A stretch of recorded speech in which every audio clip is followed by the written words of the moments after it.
বকেয়া টাকা না পেয়ে পৌরসভায় এসে হাজির শিল্পীরা। মঙ্গলবার দুপুরে উত্তর দিনাজপুর জেলার ইসলামপুর পৌরসভায় এসে হাজির হন শিল্পীরা। তাদের অভিযোগ, দীর্ঘ 7 মাস পেরিয়ে গেলেও বইমেলার অনুষ্ঠান করার টাকা এখনো পায়নি তারা। তার পাশাপাশি ইসলামপুর রবীন্দ্র মুক্ত মঞ্চে দর্শক আসনের উপর স্থায়ী শেড তৈরি করার দাবিও জানান তারা।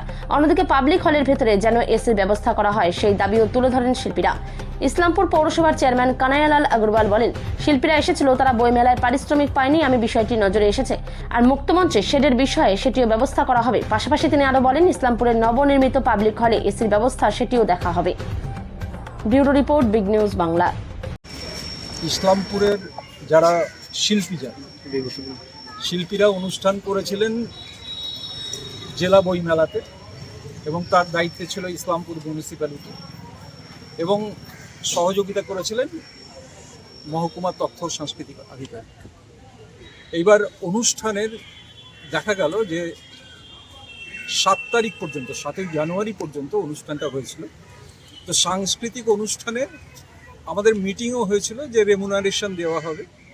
এবার রেমুনারেশন যেটা দেওয়া হবে সেটা প্রত্যেক শিল্পীকেই দেওয়া হবে, প্রত্যেক সংস্থাকেই দেওয়া হবে, এবং কত করে দেওয়া হবে সেটাও বলা হয়েছিল।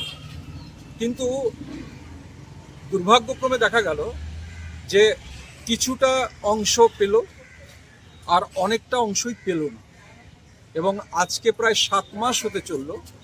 এটা এর আগে আমরা একটা চিঠি দিয়েছিলাম মিউনিসিপ্যালিটি চেয়ারম্যান সাহেবকে 10ই জুন তারিখে। এবার এখানকার যারা শিল্পী তারা সই করেছিলেন এবং চিঠি দেওয়া হয়েছিল। তো তারপরে ওনাদের টেকনিক্যাল কিছু সমস্যা ছিল হয়তো, তো যার জন্য পেমেন্টটা আজ পর্যন্ত দেওয়া হয়নি।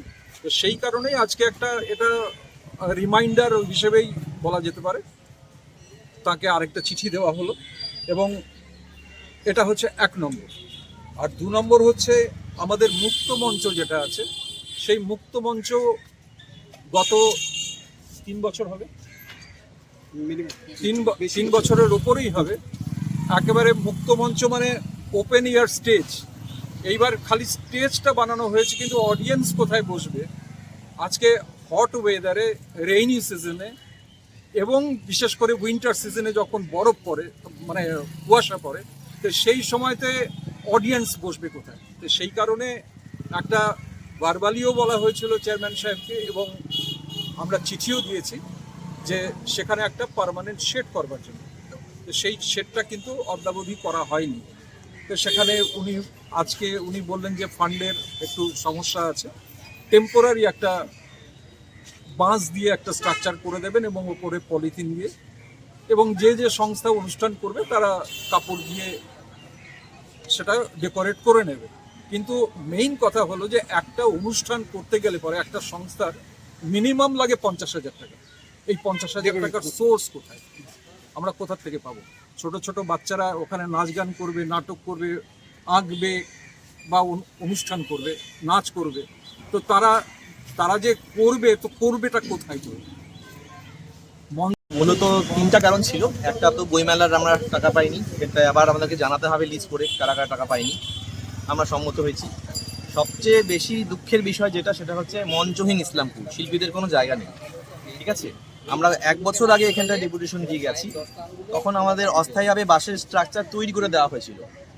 তারা বলেছিলেন যতদিন পর্যন্ত আমরা পূর্ণাঙ্গভাবে স্থায়ীভাবে করতে না পারবো স্ট্রাকচার দর্শকের জন্য, ততদিন পর্যন্ত বাসের স্ট্রাকচার থাকবে। কিন্তু হঠাৎ থেকে বাসের স্ট্রাকচার খুলে নিয়েছে। এবার এখন আর নেই, সামনে আমাদের অনেক প্রোগ্রাম, আবার সবাই চলে এসেছি আমরা, আবার বাসের স্ট্রাকচারই হচ্ছে। তবে এবার পুরসভা নিজেই তারা বলেছে বাসের স্ট্রাকচার উপরে পলিথিন দিয়ে একটা মোটামুটিভাবে করে দেবে, যতদিন তাদের ফান্ড অ্যালোট না হয়। এখন ফান্ড নেই, তারা এখন পুরোপুরিভাবে করতে পারবে না স্থায়ীভাবে। তো সেটা হলেও আমাদের এই একটা সংস্থার প্রায় 40 থেকে 50,000 টাকা শুধুমাত্র প্যান্ডেল করতে লাগে, বাকি খরচ ছেড়ে দিলাম। ইসলামপুরে সব বেশিরভাগই ছোট ছোট সংস্থা, তাদের এই ক্ষমতা নেই তারা এত টাকা খরচ করে একটা প্রোগ্রাম করে। যাই হোক, এই দাবিটা আমাদের যতদিন পূরণ না হবে ততদিন পর্যন্ত আমরা এইভাবে আসতেই থাকবো, কোনো উপায় নেই আমাদের। আপাতত আমরা রাজি হয়েছি, কারণ সামনে আমাদের অনেকগুলো অনুষ্ঠান রয়েছে। আমরা বাসের স্ট্রাকচারে আমরা রাজি হয়েছি। টাকা পাওয়ার ব্যাপারে আশ্বস্ত হলেন? টাকা ব্যাপারে আমাদের বড়বাবুর সঙ্গে কথা হলো, বলছে এর মধ্যেই চেক বইটা চলে আসবে। কিন্তু আরেকটা বিষয় থেকেই গেল যে আমাদেরকে আবার লিস্ট করে জানাতে হবে এখানটায় যে আমরা টাকা পাই। হ্যাঁ, মানে তারপরে আর কি দেবে আর কি। তো সেটাই আমরা মেনে নিলাম, কারণ আমাদের যা খরচ হয়েছে একটা প্রোগ্রাম করতে গেলে তো অনেক খরচ হয় না, সেটা তো আমাদের পকেট থেকে দিতে হয়েছে। আমরা তো পাইনি, 7 মাস হয়ে গেল। এর আগে প্রচুর বইমেলা ইসলামপুরে হয়েছে, কিন্তু এই 7 মাস ধরে কাউকে অপেক্ষা করতে হয়নি। আরো খারাপ লেগেছে যে দপ্তরে গিয়ে বারবার শিল্পীরা ঘুরে এসছে, বারবার। এটাও শিল্পীদের পক্ষে এক মঞ্জন বিষয় আমার মনে হয়। আপনারা একটা লিখিত রিপ্রেজেন্টেশনটা নিয়ে আসছিলেন, সেটাতে ছিল যে বইমেলায় যেটা ওনারা কাজ করেছেন সেখানে ওনাদের অনারারিয়াম যে বাকি আছে সেটা আমি বড়বাবুকে ডেকে বলেছি যে কার কত আছে তা চেক করে দিতে।